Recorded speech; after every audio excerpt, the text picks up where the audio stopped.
They gotta cut the malarkey, Jack.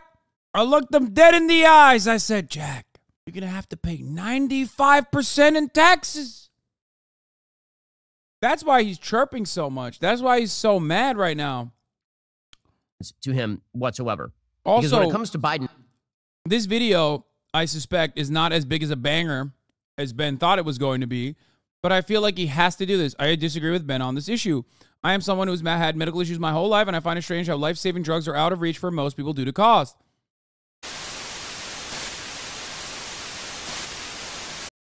Saw in politics, there is no such thing as a free lunch. Well, apparently there are a lot of people out there who believe there is such a thing as free medicine. And the way that they are basically making the case. Yeah, it's crazy. All these other countries where the medication is like pharmaceutical prices are controlled by the government because they're engaging in like mass purchases because they have a socialized structure for healthcare. In all of these nations, it's just they're operating with, I guess, pure magic. Is that big pharma in the United States makes a lot of money. Now, there are a lot of problems with big pharma, for sure. There are drugs that are really not great for people that are marketed as though they are amazing for people. Right? The most obvious example being OxyContin. But it is also true that every single drug you take was developed by big pharma. Every single medicine you take was developed. That's not true. That's not even remotely true. Every single drug you take was developed by scientists working in publicly funded research facilities in colleges and universities. Not a single aspect of this is like the idea that it's only capitalists that are, and people who are operating under the profit motive that are making these new drugs is silly. It's ahistoric. There are plenty of incredible examples of people developing patents and then selling it off for $1, like insulin, antibiotics. It's just complete nonsensical capitalist hokum to lie like this, okay? They're lying to you, hoping that you don't second guess it. Ben has been doing this in perpetuity. Every single right wing and even a lot of liberals engage in this lie. It's bullshit, okay? So let's just start there. Wrong. That's not true. Publicly funded research is what guides a lot of medical innovation. The actual funding, R&D costs inside of pharmaceutical companies, the broad majority of those costs are not actually on new novel chemical compound development. It's actually just figuring out ways of extending the patents that they hold on to. They use a lot of their money, they use a lot of their funds to capture a patent, and then after they take the patent, they try to find new ways of extending that patent, new delivery mechanisms, slow release mechanisms, things of that nature. Most of that is the real cost of R&D. They do not invent the drugs. A pharmaceutical CEO has never invented a fucking drug.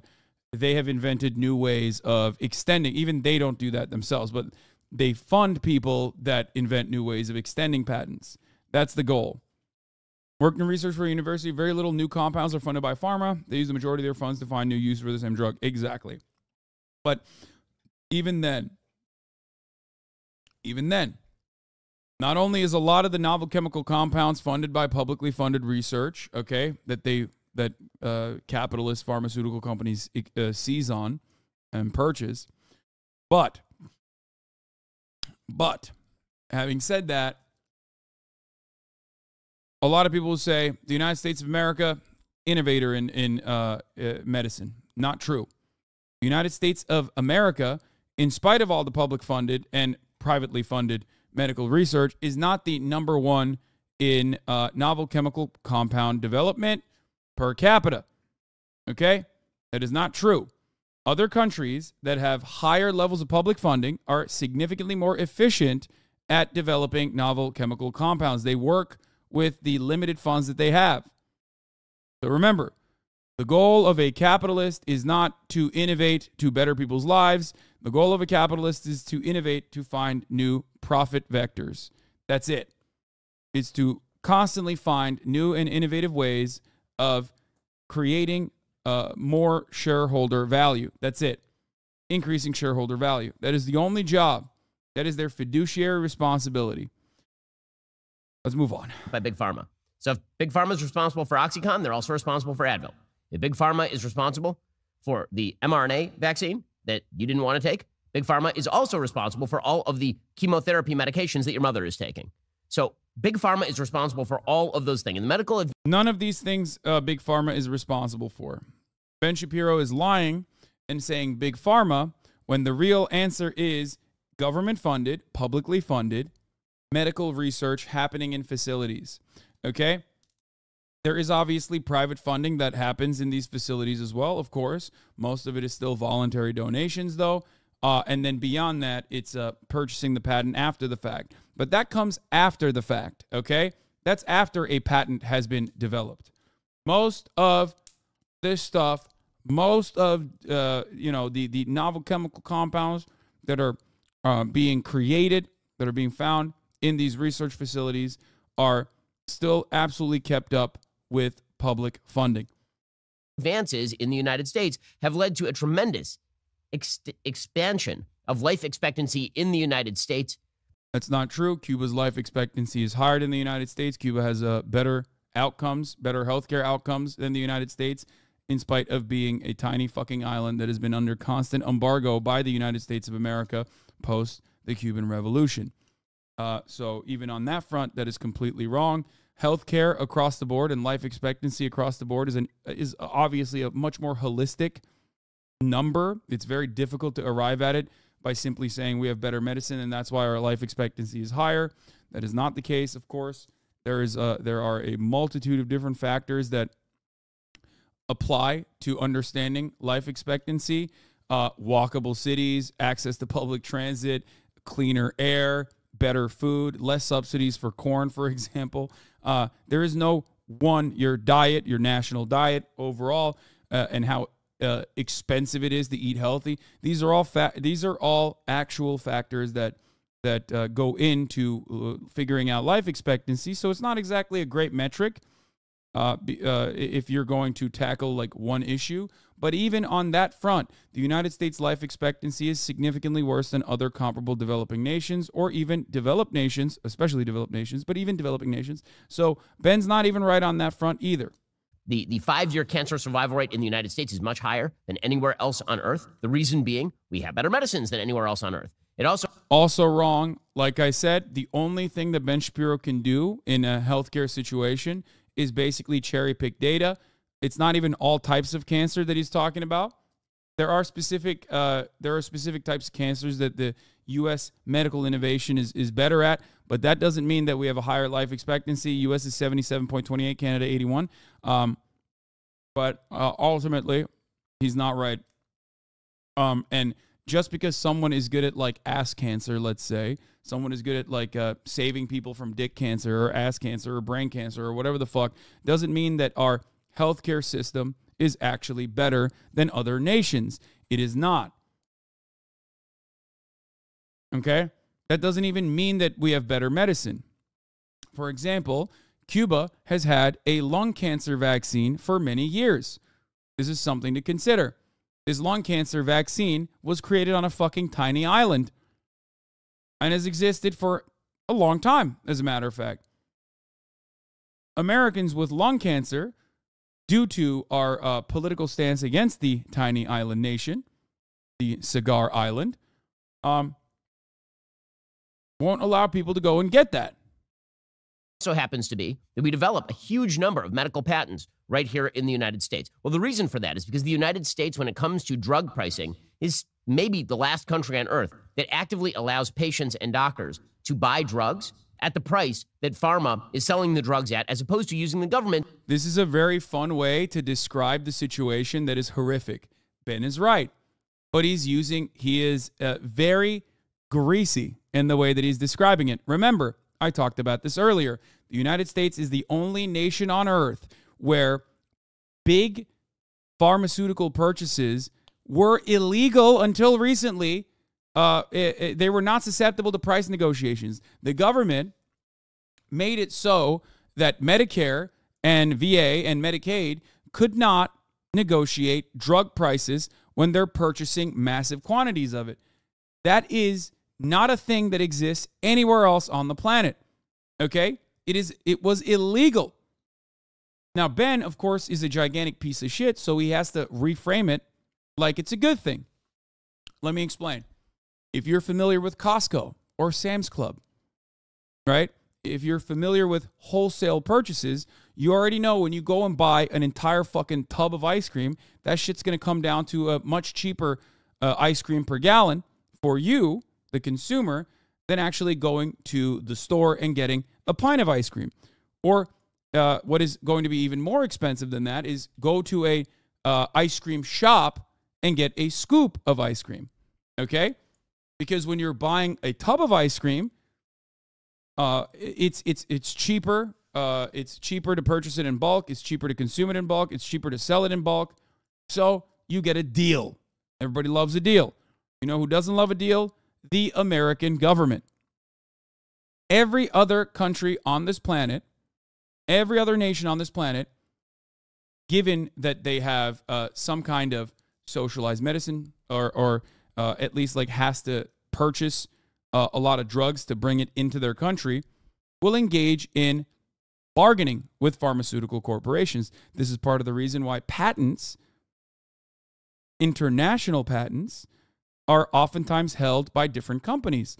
International patents are separate than patents in the United States of America and Canada and patents in Japan. Japan is like one of the few exceptions for this. Most companies will leverage their prices. Most companies will leverage their prices and have international patents, and then they'll hold on to U.S. distribution patents because the U.S. distribution patents is literally better for them and more costly to the consumer because of how costly it is to the consumer because of what I just described to you for this specific reason, because we are cash cows and we have no way of changing this system. This is some of the most straightforward lying that I've ever seen Ben do sometimes. I'm not sure if he understands or not. He knows that he's been lying and misleading in his whole damn video. No, this is something that Ben used to do all the time. I don't think a lot of you guys remember, but like before cancel culture, culture wars, and all this shit, Steven Crowder, Ben Shapiro, right-wing commentators used to put forward these American Enterprise Institute-backed talking points on a regular basis. There was a time and place when I used to argue these talking points on a regular basis as well. We haven't done it in a long time because Republicans kind of realize that this is a losing issue when you're basically trying to tell people that like your drug prices should be expensive because you're subsidizing the rest of the planet or whatever. Like that's a really dumb thing to say. It also goes against the America First principles. So a lot of them dropped it. A lot of them don't really talk about it. They'd much rather talk about issues that they think they can win on, like trans kids or gay people or climate change is a hoax or whatever the fuck.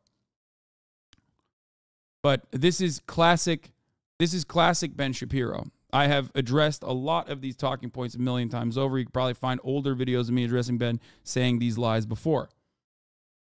Anyway. To cram down particular pricing. Now, this has been a bugaboo. The government cramming down particular pricing is bullshit. If anything, the government has restricted itself from purchasing or bargaining at the point of purchase bulk medication that they're purchasing for socialized aspects of the medicine that they offer to the citizens, Medicare, Medicaid, and Veterans Affairs being the three that I have talked about before. Bullshit. Ben is trying to reframe that to make it seem like it's a positive thing. Oh, but like you get to negotiate your prices with your doctors. Bullshit. Nobody does that. Nobody doctor shops. Nobody fucking medicine shops because, and Ben should know this because he's big capitalism boy, there's inelastic demand. If you don't get insulin and you have diabetes, you're going to die. That's it. You have to get the diabetes medication or you're going to fucking die. Therefore, you just suck it up and you pay for whatever the fuck you can to get the diabetes medication. Okay?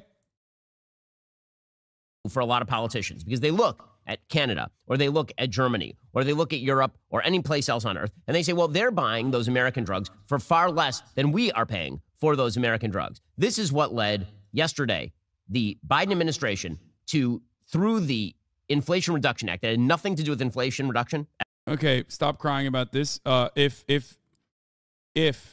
parts of the Inflation Reduction Act are actually lowering government's purchase or giving government more power to bargain at the point of purchase with pharmaceutical companies, that quite literally is reducing inflation. Inflation is, at the end of the day, the cost of goods and the cost of goods increasing overall. This is directly reducing inflation. Okay? Just understand, Ben is lying to his audience once again. There is nothing more inflation reducing than giving the government the power to reduce pharmaceutical prices. What the fuck? What is it supposed to do? Maybe you can complain and say Inflation Reduction Act, like they gave money to some green energy initiatives. Like, how is that reducing prices or whatever? You can try to make that argument, but like, this is directly lowering the price of pharmaceuticals. It is it's inflation reduction. That's what it is. At all. It turns out that pretty much the entire thing was about giving away money for green boondoggles and also apparently screwing up the drug market. There it is. Yesterday, the U.S. government named 10 drugs that will be subject to the first ever price negotiations by Medicare, taking aim at some of the most widely used and costliest medicines in the country, according to the Wall Street Journal. At stake is arguably the government's strongest effort to date to tackle high drug costs if drug makers can't persuade courts to scuttle the negotiating powers that Medicare was granted last year. On the list of targeted medicines announced by the Biden administration Tuesday are treatments for cancer, diabetes, and heart disease that can cost tens of thousands of dollars a year or more, including the blood thinner Eliquis and diabetes treatment Jardiance. Medicare spent $50.5 billion on those drugs last year, according to J.P. Morgan Chase. The 10 drugs include many drugs fighting diabetes. There's an arthritis drug from Amgen called Enbrel on the list. There's a psoriasis drug from Johnson & Johnson. Stacy Dudzina, a health policy professor at Vanderbilt University School of Medicine, said this is a major step toward reducing drug spending. And of course, Joe Biden is very excited about all of this. He says we pay way more for prescription drugs than any other economy in the world. And here he was yesterday explaining that if it's sold in Chicago, you are paying more money than if you are buying it in Toronto or Paris. A drug company that makes a drug here in America, if it's sold in Chicago, you can buy the same drug in Toronto or Paris cheaper than you can buy it in in Chicago.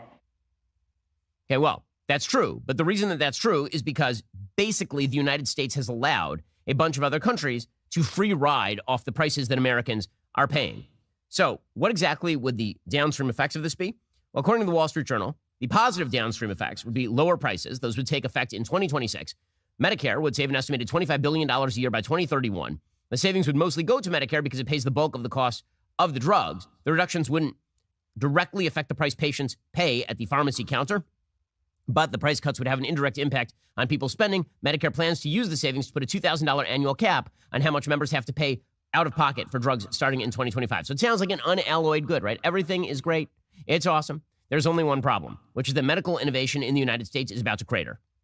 And when the government can cram down pricing in any particular area and remove the profit margin from the actual pricing mechanism, that means people are not going to invest the kinds of money that are necessary in order to create the drugs in the first place. In the same way that rent control decreases people building and constructing, because why would you build a new apartment knowing there's no profit in it?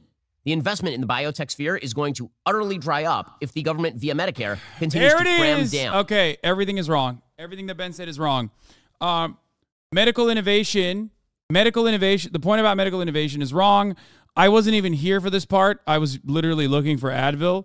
But I suspect he talked about the European prices actually subsidizing American pharmaceutical purchases are actually subsidizing European prices, I assume. This is a American Enterprise Institute talking point. As I mentioned before, it is completely, objectively a falsehood. Companies operate on the profit motive, okay? Europeans are not freeloading. They're not freebooting on pharmaceutical prices because Americans are actually paying more.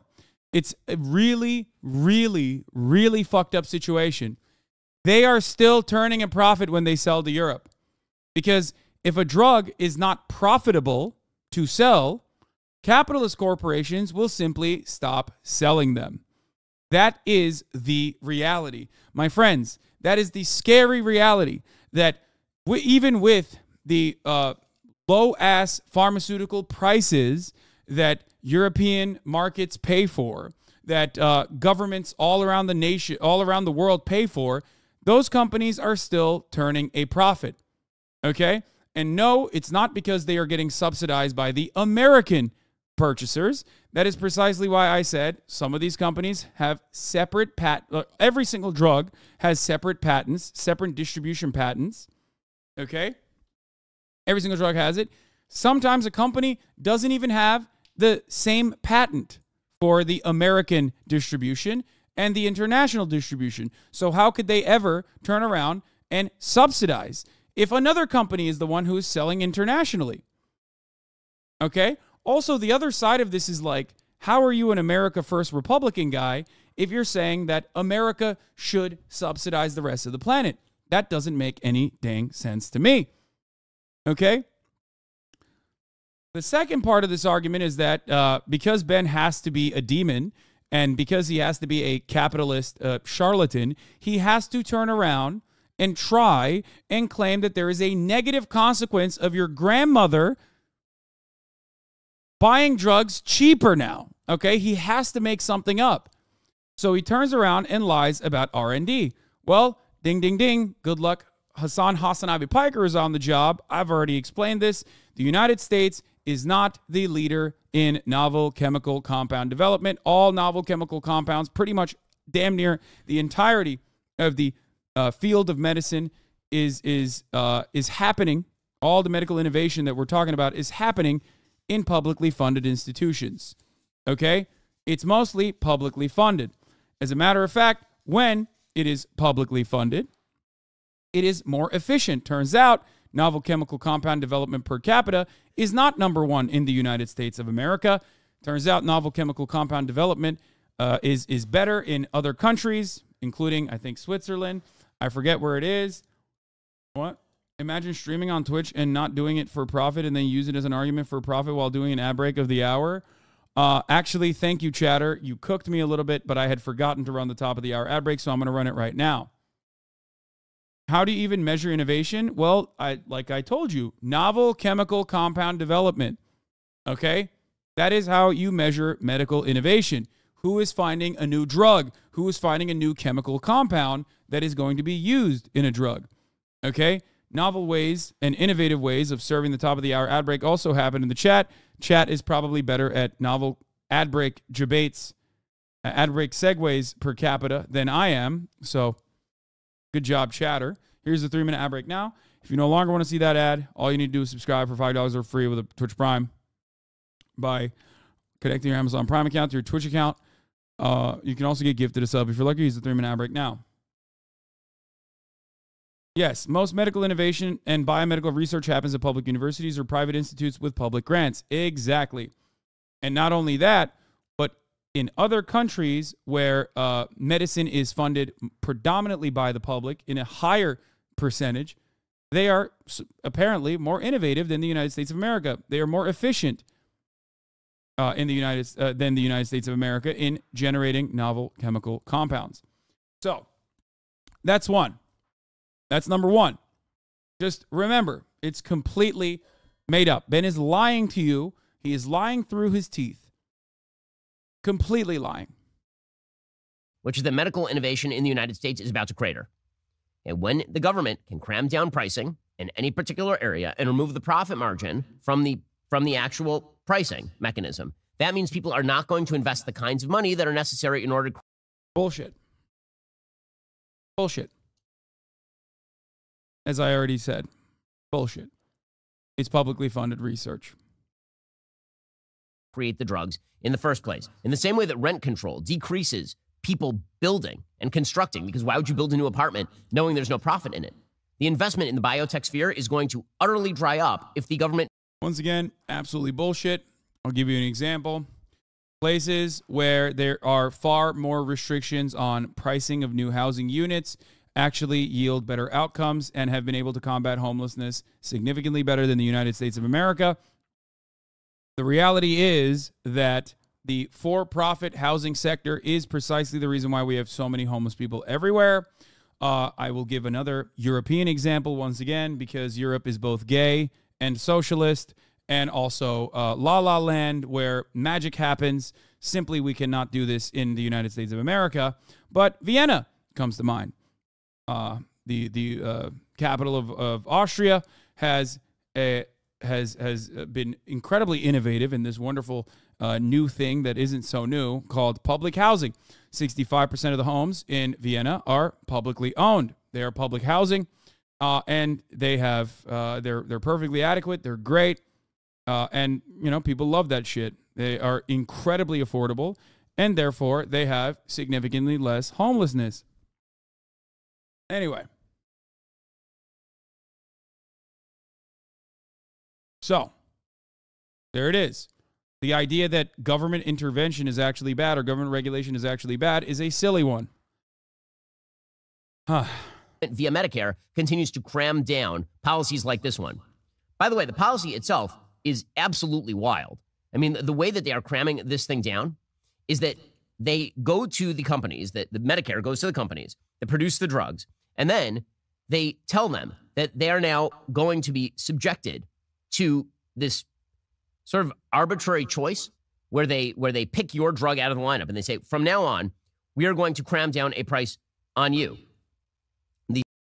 This is such a funny fucking video. There is 0% chance that even the dumbest of hogs, okay, are going to watch this video and go, I agree with Ben Shapiro. You have to be the sweatiest neoliberal nerd on the fucking planet. You have to be the sweatiest Austrian economist on the planet, the sweatiest ANCAP libertarian, whatever the fuck, on the planet, to watch a video like this and go, Ben is so right. Most hogs, I do not believe, agree with Ben Shapiro. America rocks 1776. Any drug that is developed with a significant portion of taxpayer money should not allowed to be patented. Read the comments. Have you ever seen a YouTuber have such clarity in its comment section? This motherfucker's name is America Rocks 1776. Go ahead. He gets it. Only the sweatiest fucking losers on r/neoliberal will look at a video like this and go, actually, this is, Ben is completely correct here. He is doing the right thing. He's doing God's bidding here. I get that R&D is done by American companies, but still, there was no explanation why the same medicines cost less in Mexico, Canada, and other countries. That is the part that doesn't add up. And a wizard did it is how it sounds, in fact, that everyone seems to avoid explaining this in a clear manner and jump to something else. Brilliant. That's fucking awesome. He's right. Why is it that the same pharmaceutical corporations are able to sell the same drug in Mexico for a much, much, much smaller price? Wow. How did that happen? Do you think that these big pharmaceutical CEOs are actually quite magnanimous, that they've decided, I do care about Mexicans more than I care about Americans, as a matter of fact. I love Mexico. I love Brazil. Brasil carajo, I say, from my private jet as I stare down at the favelas and I decide that Brazil will pay, and the people of Brazil will pay 1/10 the same price, 1/10 the price of the same exact pharmaceutical that Americans should pay. Okay? How does that work? Is it because they're nice? No, it's because they're still turning a profit when they sell to Brazil. They do. It's just the profit margins are unimaginable in America. That is the devastating fact. Do you understand that? I hope you understand that.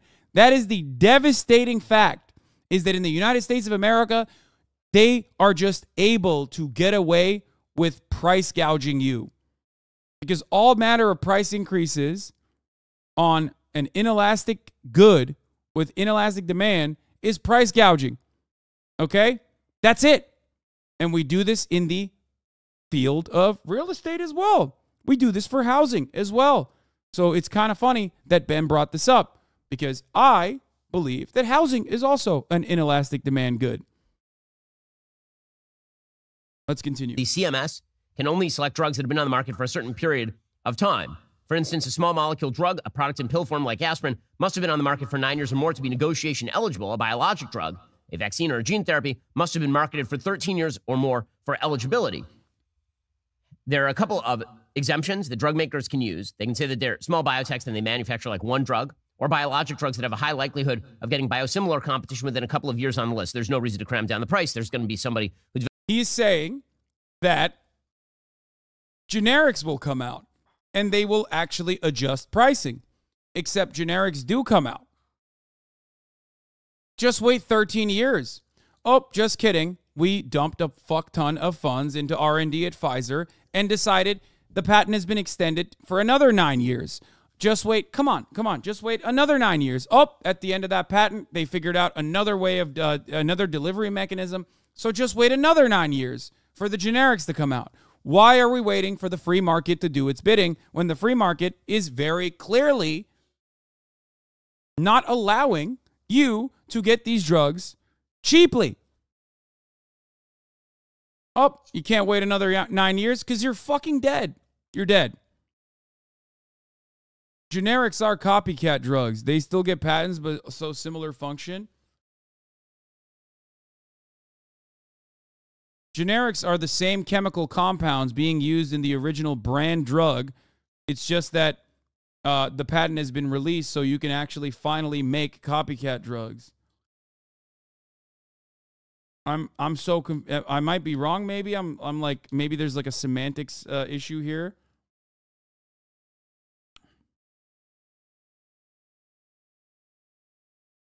Chatter is correct. The example Ben is using is slightly different. What's the difference? Develops a generic, but a similar small biotechs and they manufacture. Just keep quiet and listen if you don't know what you're talking about. Are you telling me that? Or are you telling that chatter that? Manufacture like one drug, or biologic drugs that have a high likelihood of getting biosimilar competition within a couple of years on the list. There's no reason to cram down the price. There's going to be somebody who develops a generic. But this is the start of the negotiation process. Basically, they are notified by Medicare that they are now subject to a price cram down. And they have to decide then whether to enter into talks. If they choose not to, they would then face an excise tax scaling up to 95%. 95%. So they would still be able to sell their drug to Medicare, but Medicare would then claw back via the power of the federal government 95%. 95% of any income. Hell yeah. Fuck yeah. They should. That is if they don't agree to the terms and conditions that were put forward. Yeah, they should. I fucking love that. Go ahead, Ben. You've been a pharma skeptic, or your audience has been geared towards hating big pharma, which is understandable, and not for the good reasons like this one, but instead for the bad reasons like, oh, the vaccines are bad. And now all of a sudden, you are basically making a video saying, well, what about the profits of the big pharma executives? What about the profits of the pharmaceutical executives? Really? You think that's going to play well in your audience? Incredible stuff. Incredible stuff. Now, I know a lot of Americans are stupid, my friends, but I don't even think they're that stupid because a lot of Americans are ill. A lot of Americans are sick. A lot of Americans, due to that illness, rely on medication. So they know what that looks like. That's part of the reason why they hate the pharmaceutical overlords that run our lives. Basically making the argument that your grandma should die so that executives can make millions is going to make people disagree with you real fucking quick. Yeah, no matter how stupid people are, even the dumbest person knows when they're being fucked, okay? To this degree. This is a direct action reaction, direct tangible consequence situation. You are not going to be able to get away with lying in this situation to a broader audience. From that drug. Or they would have to leave Medicare or Medicaid altogether, which, by the way, doesn't help patients on Medicare or Medicaid a whole hell of a lot. Ben famously also, as some of his commenters even recognized, refused to tell you why Mexico gets to pay way less for the same fucking drugs. What is it? Is it magic, Ben? Is it the magnanimous nature of pharmaceutical providers? Pharmaceutical executives, sorry. Big Pharma? Do they like Australia more than they like us? Is that why they're giving better deals to them? Or is it because they're engaging in collective bargaining? Is it because they're engaging in price bargaining at the point of purchase? There are places in, when we're talking about socialized medicine, certain countries will literally refuse to pay the prices that big pharmaceutical corporations are demanding for their drugs. Those drugs get pushed out of the market then. They just don't buy it. In my opinion,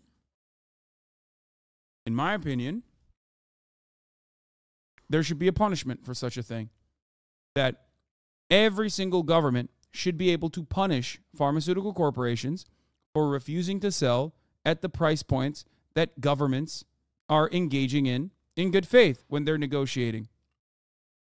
If a government is negotiating in good faith and they're offering a price to purchase in bulk the pharmaceuticals that you are selling and you refuse to budge, you should withstand severe punishments. You should no longer be able to sell any drugs in that marketplace. They should be able to forcibly seize your medical, your R&D, your novel chemical compound research and create very low-cost alternatives.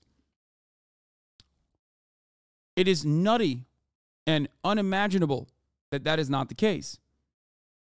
In certain situations, Germany, for example, does this. They just don't buy it. They don't buy it. They don't buy the drug. Which means that Big Pharma does actually make a tidy profit on the drugs they do sell in those marketplaces. It's just not as wide a profit margin as they do in the United States of America. That's it. Assuming drug companies then enter into the talks, the final negotiated rate on the first set of drugs applies to the pharmacy counter starting January 1st, 2026. So what is the downstream effect of all of this? Well, here is the thing that people are not seeing. To develop a drug, yes, you're looking at the drug, you see it come across the counter, you're like, whoa, look at the sticker shock on that thing. That is, and it doesn't cost nearly that much to produce the drug. The amount of money that is put in R&D on drugs is insane. I mean, totally crazy. I know. He's going to say FDA regulation is a big problem too. Clinical trial expenses are a big problem. That's why it's so expensive. I already know. Okay. I know this because I personally invest in biotech companies. The amount of money that is sunk into biotech to develop like a working drug is totally crazy. And I promise you, if you remove the profit margin from these companies, there will just be less investment in this sphere. That's bullshit. It's bullshit. Also, remove it entirely. Remove the incentive of profit entirely from pharmaceuticals and let it fucking thrive. Okay? He said, trust me. Why would we trust you? It's been 6 minutes and 38 seconds, and you have lied 13 different times. Every single point that Ben Shapiro has brought up with the exception of one point that he argued from the opposing side, the freedom to figure out how much you want to pay for drugs, okay? Every single point that he brought up was completely a falsehood.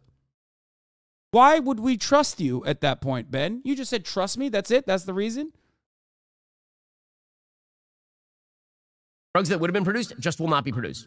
I'll get to more on this in just 1 second. First, I want to talk to you about Daily Wire's most trusted privacy partner. Oh, that's great, man. Thanks. Yeah. In between his American Enterprise Institute back talking points, he has to hit you with a fucking top of the hour ad break segue. Very nice. Fuck you, Ben. Okay. At the top of the hour, there is a 3-minute ad break, though.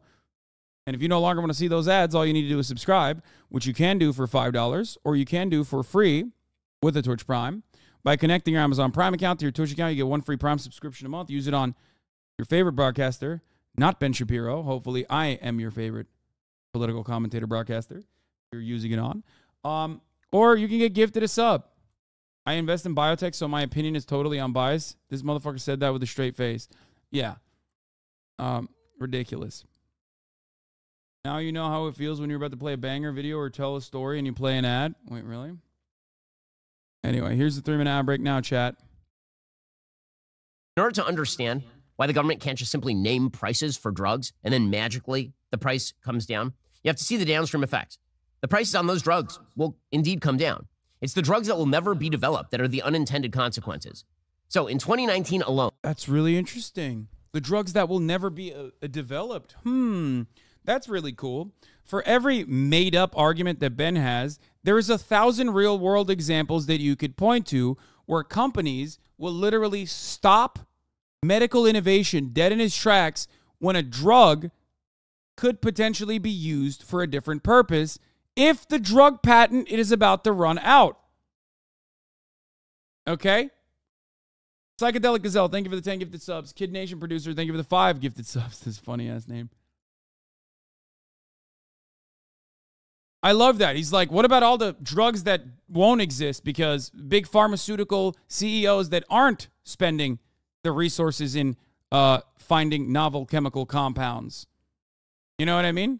What about these fake drugs that might exist in the future? Ben, remember, has made zero arguments as to why profit-centered pharmaceutical manufacturers are better at innovation. Because there is no evidence for this. It is the exact opposite of this reality. Okay? There is no drug that has not touched publicly funded institutional research. There is no novel chemical compound without public funding in facilities where these novel chemical compounds are being founded. And the United States, like I said already, is not the leading innovator in the field. Okay? Your tax dollars and grants are funding this innovation. All it takes is for one of these companies to then come in, once the chemical compound has been innovated, to purchase it, purchase the patent.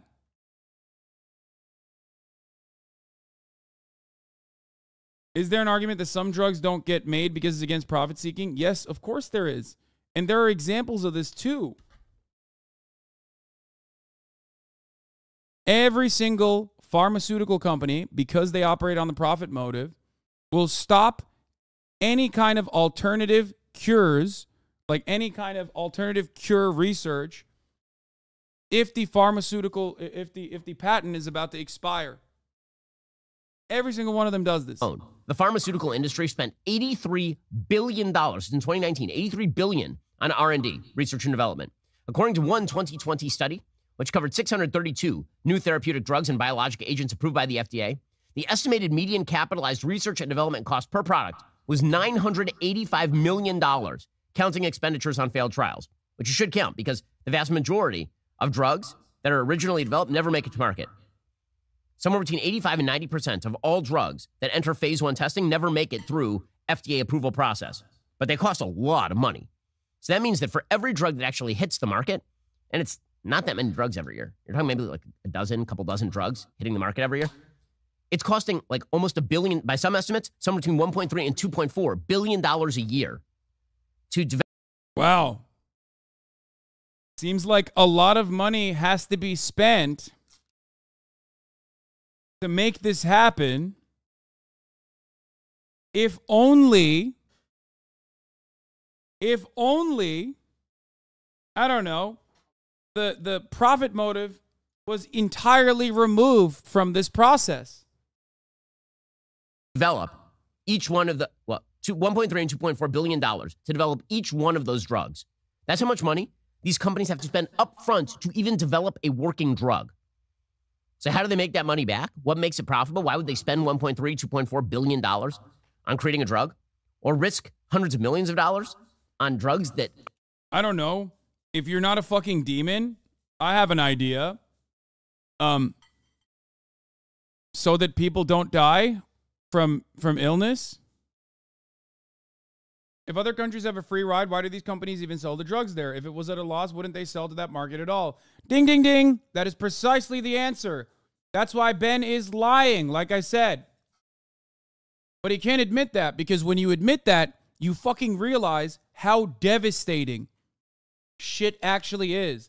That these major pharmaceutical corporations are already turning a profit in other marketplaces, but they just can get away with turning a much larger profit in the United States of America. They make money in Europe. They still make money when they sell it for $1, but in America, they get away with selling it for $10. If Ben were to say, oh, they're doing charity in Europe, he would look like a fucking idiot. But that's basically what he's saying without actually saying it. Do you understand? And it's bullshit. It's not real. We also captured the industry upside. It used to be in the 1970s that a huge percentage of drugs are actually developed in Europe. Today, a huge percentage of drugs are developed in the United States. According to one 2010 study. That's so funny. Again, he's doing, okay, remember, God, I've already, dude, a lot of people were saying, Hasan, why did you pause so much in the beginning? Because I already addressed all of these points. Like, I addressed every single point because I knew exactly what he was going to say. So I addressed basically every single point ahead of time. Okay? The percentage of novel chemical compounds is a totality argument. A percentage of novel chemical compounds being created in the United States is meaningless if you are talking about efficiency. Which country is generating more novel chemical compounds with less money? Because Ben is talking about efficiency here. He's saying that more public funding is actually bad, or rather more private funding is actually good, and these guys have to dump a lot of private funds, which isn't even the case, and that the profit motive is the reason why people are making these medical innovations. It's not true. So what he's going to do now is tell you that a higher percentage of the novel chemical compounds are founded in the United States. That part is true. Of course it's true. There are more institutions, more facilities, more money, more people in the United States of America. Okay? That's why you have to adjust it to per capita. The United States accounted for 42% of prescription drug spending and 40% of total GDP among innovator countries, and was responsible for 43.7% of what are called NMEs, new molecular entities. According to the BLS, the Bureau of Labor Statistics, the pharmaceutical and medicine manufacturing industry is responsible for about 332,000 jobs in the United States. In other words, it's a big business. And it's a big business because he immediately moved away. He just dropped that in there as though that's relevant in the argument. Brother.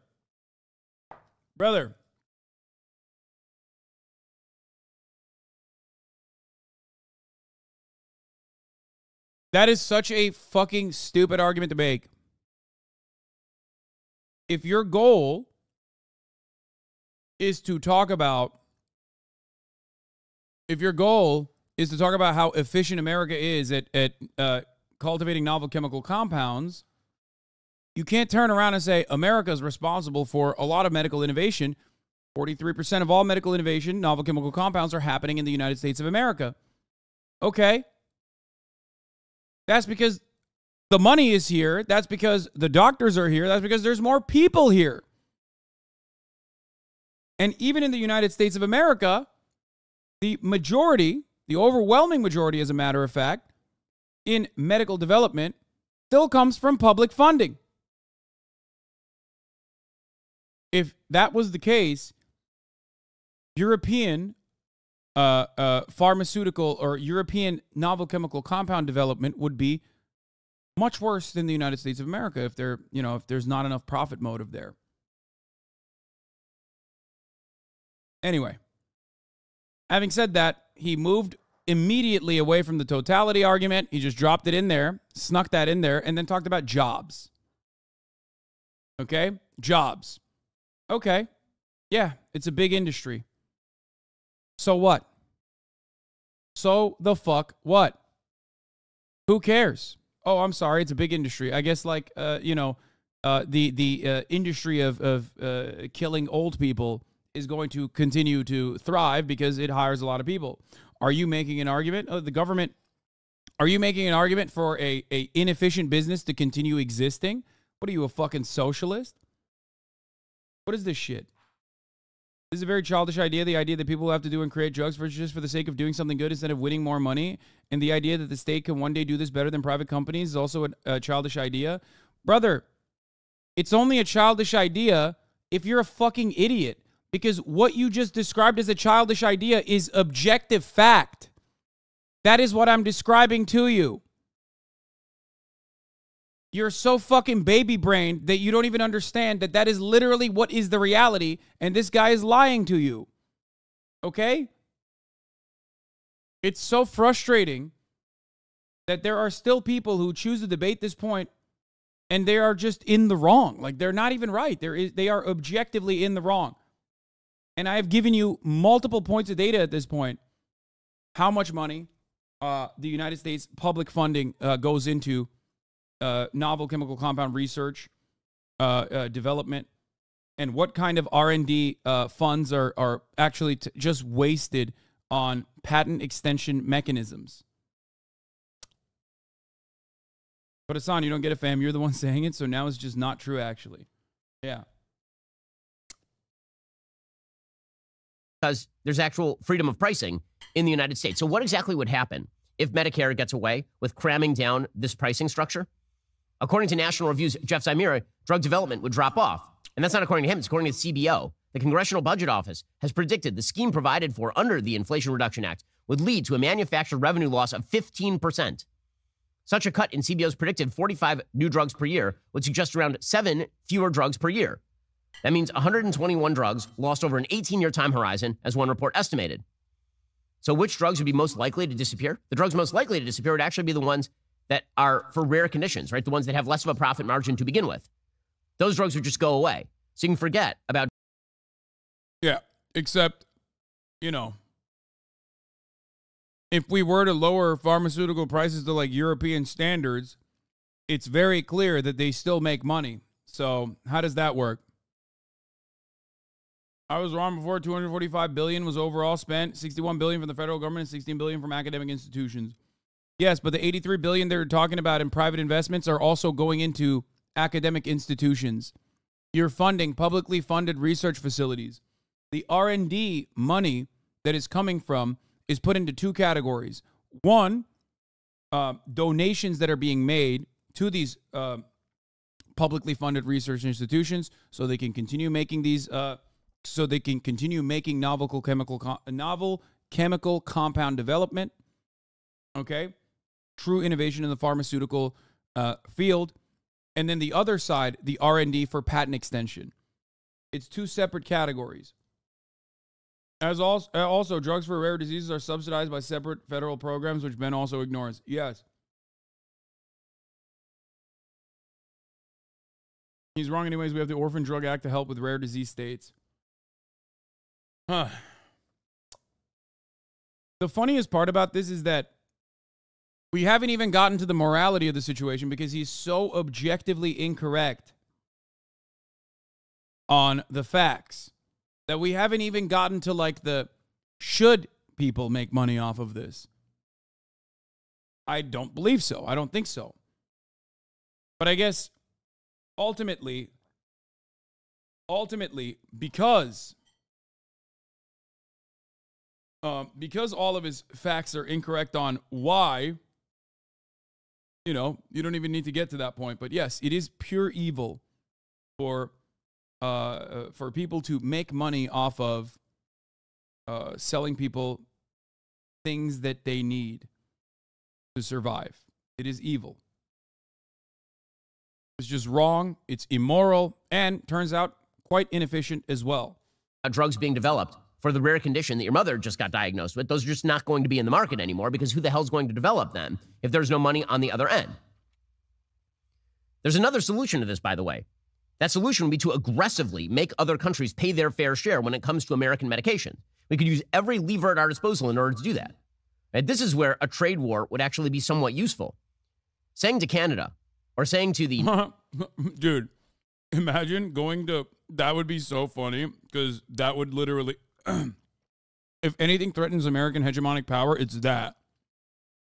The National Health Service. You guys are going to pay American companies what we here in the United States pay. And we are going to use the levers at our disposal in order to make that happen. He's saying we're going to strong-arm countries. Because right now, basically, America is subsidizing the rest of the world when it comes to drug creation. But the solution to that isn't for American government to then cram down a pricing mechanism on the big... This isn't true. Guys,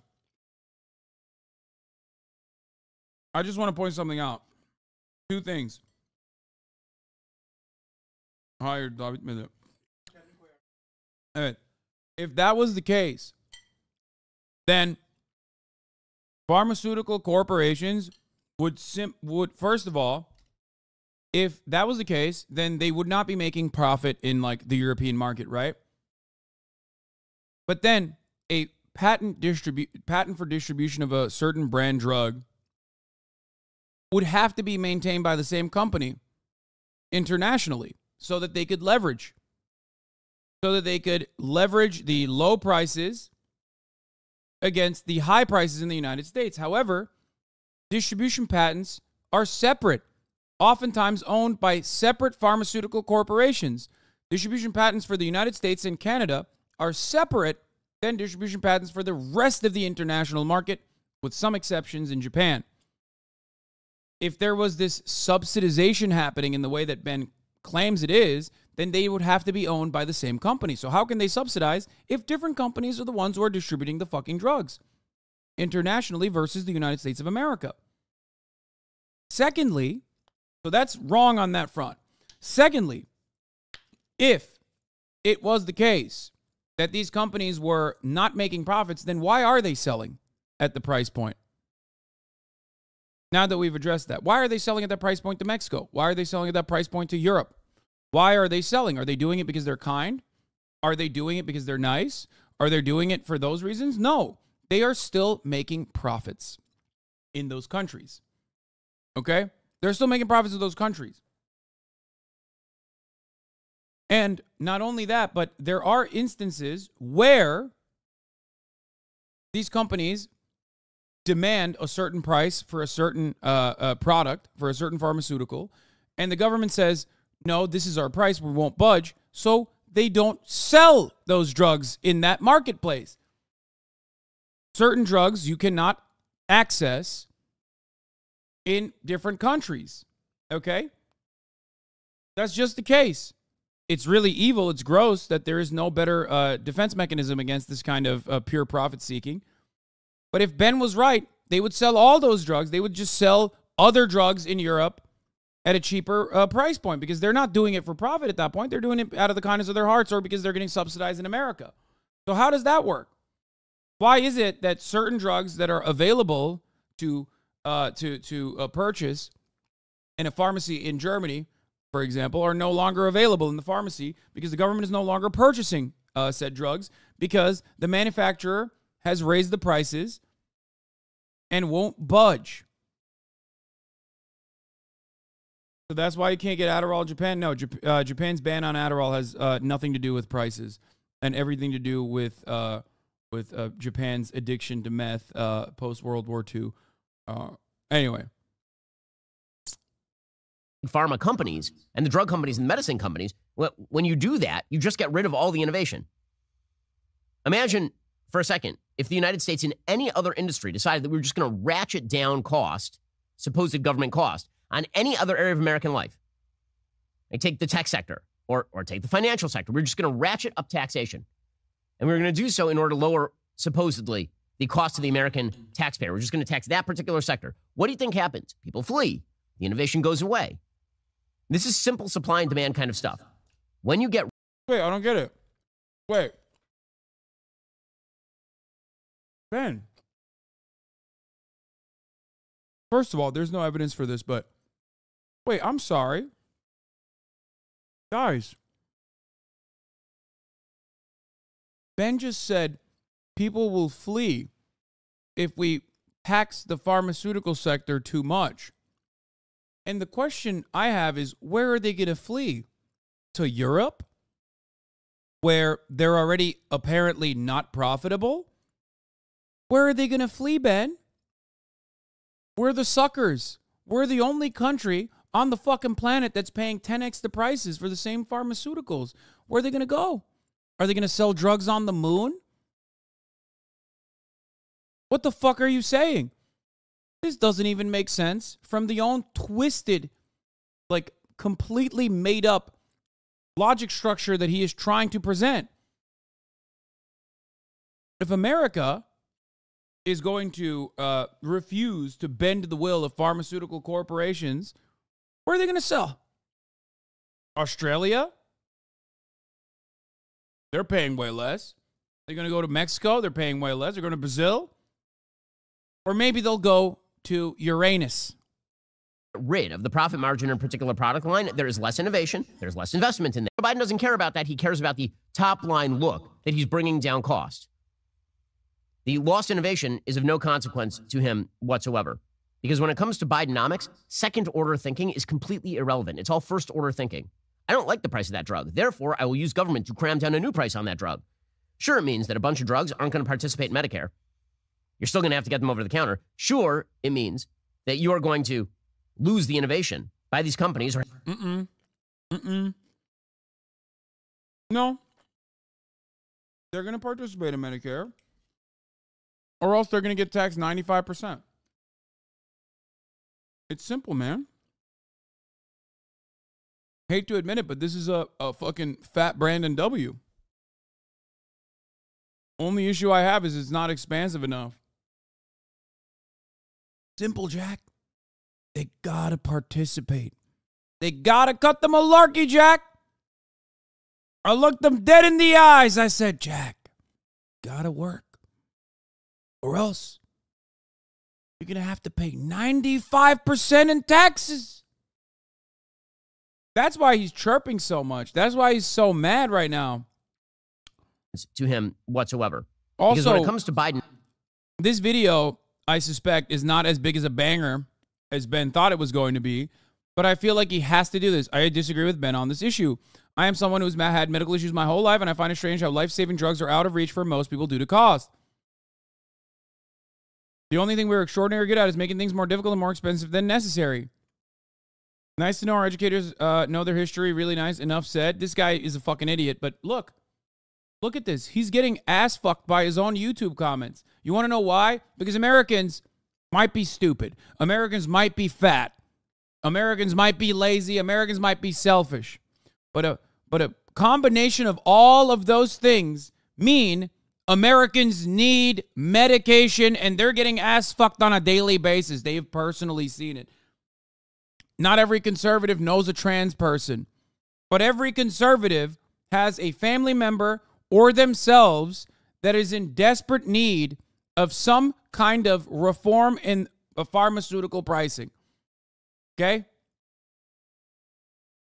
That's right. We are a nation of diabetics. Good luck trying to tell your own audience or any audience in the United States of America that you keep having to pay that you can get in Mexico much cheaper.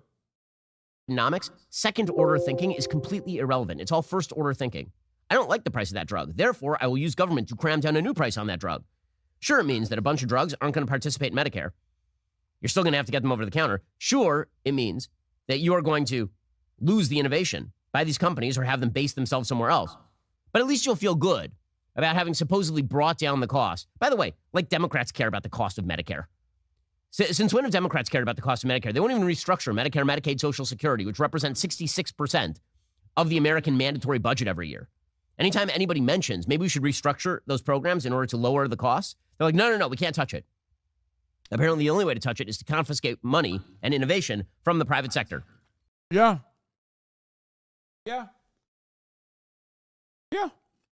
For far too long, they've gotten away with this shit. Yeah, confiscate it. You fucking bitch. It's called taxes. How about these fucking pharmaceutical CEOs start paying their fair share? Fucking piece of shit. Dumb donkey.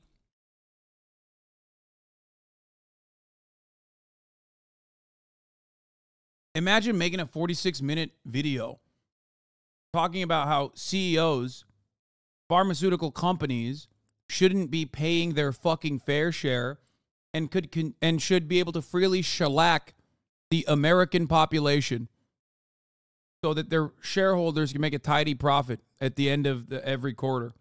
Get the fuck out of here, dude. No way. No fucking way. Hasan is such a parrot. Brother, I don't know what to tell you. You've been a subscriber for 17 months. If you think I'm parroting anything here that is like unreasonable or stupid, you probably need better medication than the ones you're currently on. Okay? You're literally watching Ben Shapiro parrot talking points from the American Enterprise Institute, talking points that have no truth to them whatsoever. If anything, I'm parroting my own takes from 10 fucking years ago on the same subject matter.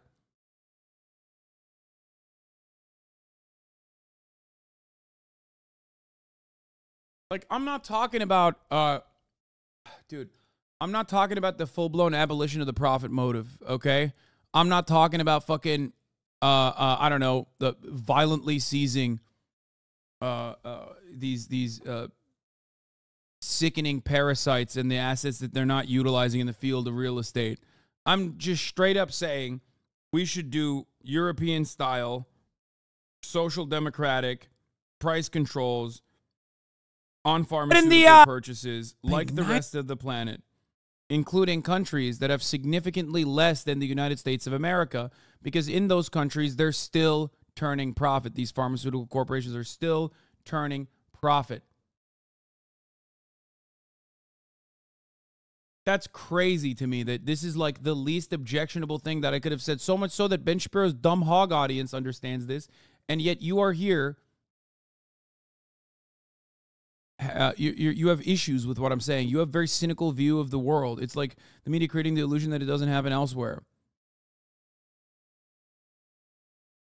Asmongold would fucking agree with me on this issue.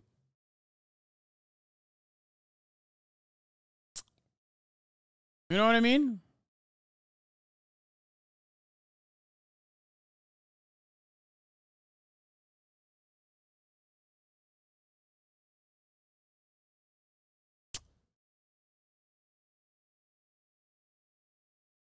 Anyway, don't say backpedaling. He's just having a fucking bad day. A lot of you also go through the same thing, and then you come in here and unload thinking that big streamer is probably not going to read what I'm saying.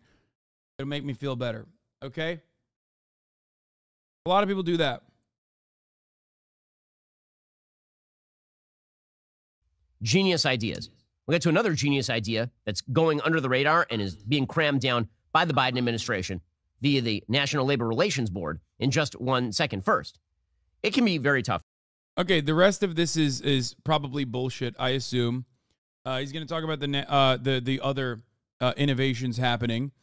Maybe he'll complain about this one. Breaking news: the Department of Labor has officially proposed raising the overtime threshold. Currently, if you make over $35,568, you aren't eligible for a time and a half working over 40 hours a week.